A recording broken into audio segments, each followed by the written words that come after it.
Every nation in every region now has a decision to make. Either you are with us or you are with the terrorists. We will not falter and we will not fail.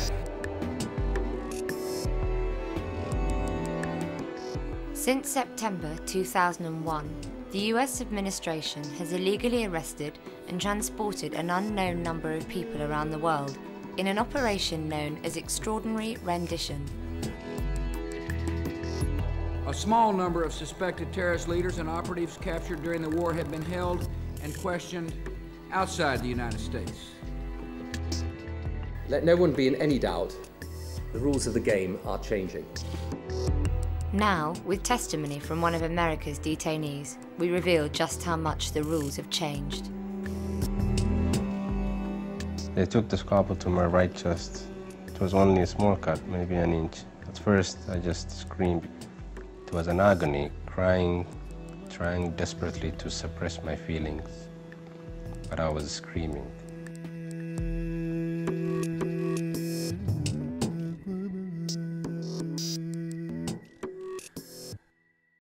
Binyam Mohammed moved from Ethiopia to England in 1994. He sought asylum in the UK and made a life for himself in West London. What you are about to hear are sections from his diary read by his brother. I sought asylum in Britain rather than America because it's known as the one country that has laws that it follows. In 2001, Binyam travelled to Pakistan. Several months later, he attempted to fly home to the UK on a false passport and was arrested at Karachi airport. Okay, here I have a diary of Binyam, and I'm gonna read from his diary for you.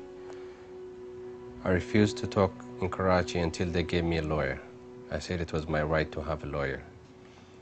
The FBI said the law has changed. There are no lawyers. You can cooperate with us the easy way or the hard way.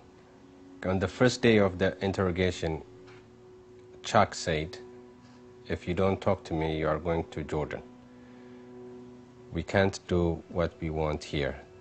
The Arabs will deal with you. After the interrogation, Binyam was handcuffed, blindfolded, and put on a flight to Morocco. He had just become a victim of extraordinary rendition.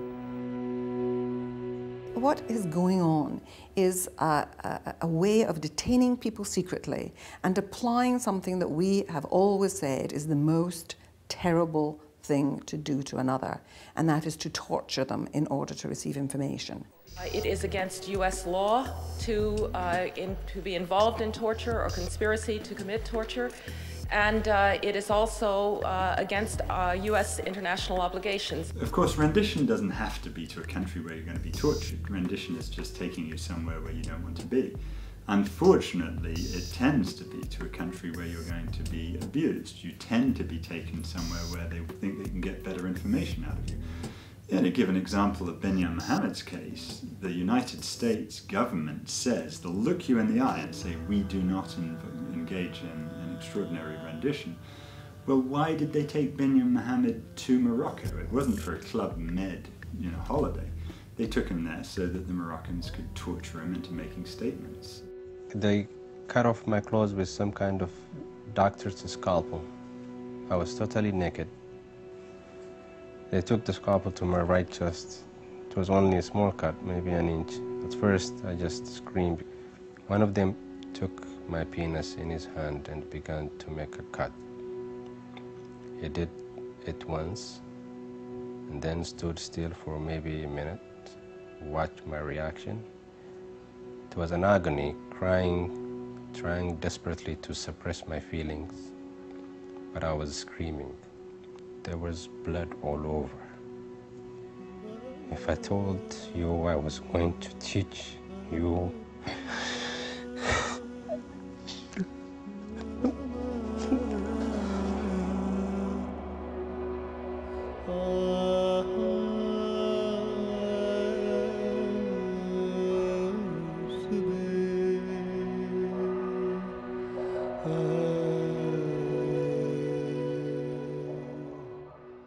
The one right, human right, that is absolute is the right not to be tortured. They cut all over my private parts. One of them said it would be better just to cut it off, as it would only breed terrorists. I can tell you two things. One, that we abide by the law of the United States. We do not torture. And two, we will try to do everything we can to protect us within the law. We do not render to countries that torture. That has been our policy, and that policy will remain the same.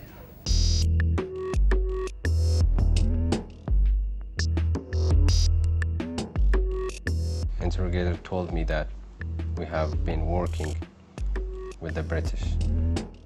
The British government has been involved in these renditions, despite their denials.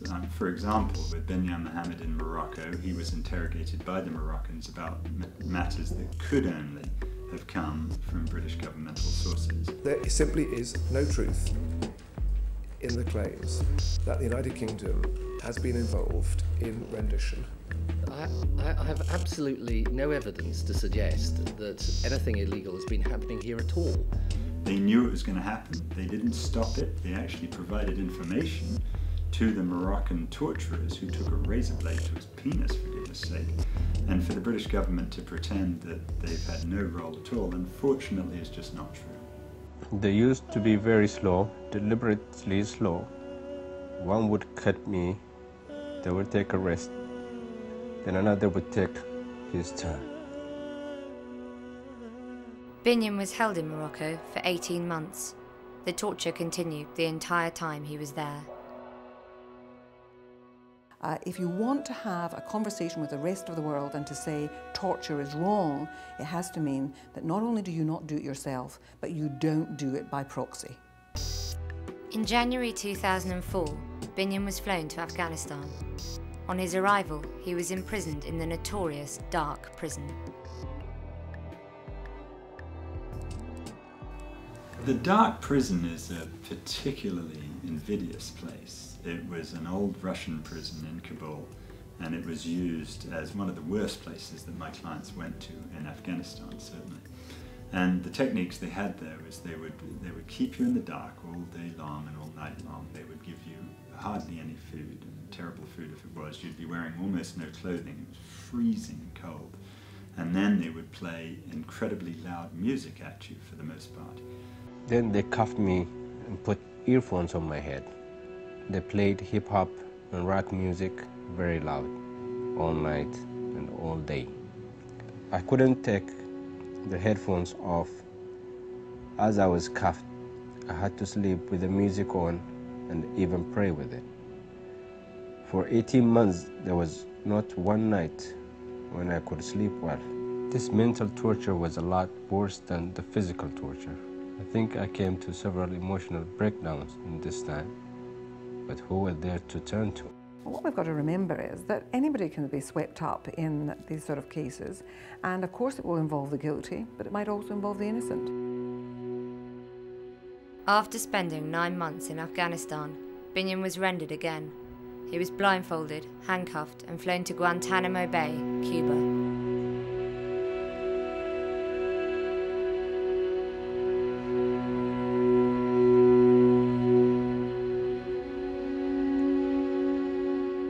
As citizens be saying, we don't believe that torture should be conducted in the name of anything. And that should be the absolute position. But I'm afraid George Bush is taking us down roads that we never thought we'd have to travel in the 21st century.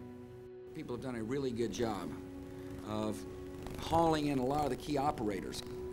Khalid Sheikh Mohammed, Abu Zubaydah, Ramzi al-Sheeb, or whatever the guy's name was. Sorry, Ramzi, if I got it wrong. But the majority of people are not deceived, and he in fact is creating great divisions around the world which are actually going to encourage greater conflict. The British government promised me in Karachi they would intervene on my behalf. It's now more than 3 years, with many scars, both physical and perhaps deeper psychological. But I hope that the British people will hold the British government to its word. I want to get out of this hellish cell and back to my home on Goldborn Road.